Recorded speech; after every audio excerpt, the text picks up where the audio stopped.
देखिए, मैं समझता हूँ किसी भी शहर, किसी भी प्रदेश और किसी देश के लिए उसकी पुरानी संस्कृति,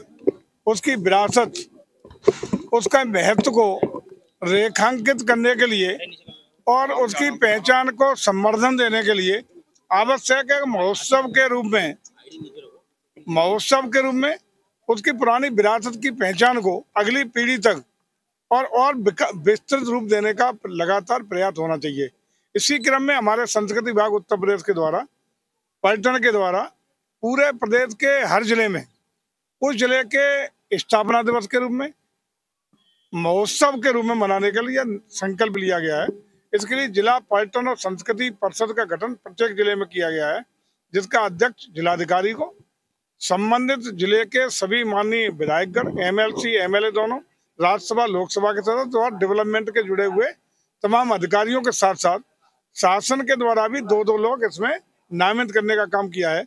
और उसका परिप्रेक्ष्य यही है कि जितनी भी कल्चरल एक्टिविटीज हो, जो भी पर्यटन के विकास की योजनाएं हो, और खास रूप से प्रत्येक जिले में उसका आइडेंटिफिकेशन और बेहतरी के साथ जा सके, ओडीओपी का वहाँ का और विकास हो सके, वहाँ की संस्कृति की झलक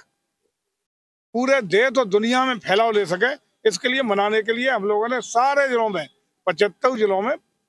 लगातार ये प्रयास चल रहा है। और देख रहे हो कि निरंतरता के साथ हर जिले में ये महोत्सव शुरू हुआ है। हालांकि ताज महोत्सव बहुत पुराना है, ताजमहल बहुत पुराना है। आगरा की पर्यटन के रूप में पहचान और यहाँ की संस्कृति मुगल काल से लेकर के और पहले से आज तक लगातार देश और दुनिया में विख्यात है, लेकिन इसको और निखारना है और आगे बढ़ाना है। इसके लिए तमाम प्रयास हमारा संस्कृति पर्यटन विभाग कर रहा है। और इसके साथ हम लोग कनेक्ट करने का प्रयास ये कर रहे हैं कि गोकुल, वृंदावन, मथुरा, आगरा होकर के बटेश्वर और रपड़ी तक एक जल मार्ग तैयार करके उसको पर्यटन के विकास के रूप में स्थापित करेंगे। इको पर्यटन केंद्र का भी रपड़ी में परसों ही हमने और वन मंत्री ने इको टूरिज्म के रूप में डेवलप का लोकार्पण करने का काम किया है। बोटिंग शुरू कराई है, इसको कनेक्ट करेंगे गोकुल तक। हमारा प्रयास है कि सर्किट जब डेवलप होगी तो यमुना जी के द्वारा देश और विदेश के तमाम हमारे पर्यटक लुत्फ लेंगे। ताजमहल के पीछे किनारे यमुना जी के होते हुए लुत्फ लेते हुए बटेश्वर, जो आदरणीय अटल जी का जन्म स्थान है, भगवान भोलेनाथ के एक से एक मंदिर हैं, उनसे होते रपड़ी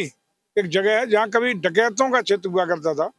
जहाँ नारायण तिवारी जी जब यूपी के सीएम थे तो 100 से ज्यादा डकैतों का समर्पण वहाँ हुआ था। और आज योगी जी की सरकार में परिवर्तन ये है कि जो अड्डा अवैध उद्योग के लिए जाना जाता था, जगह डकैतों का अड्डा होता था, वहाँ आज देश और विदेश के पर्यटक और सैलानी आकर के पर्यटन का और प्राकृतिक आनंद और सौंदर्य का आनंद ले रहे हैं।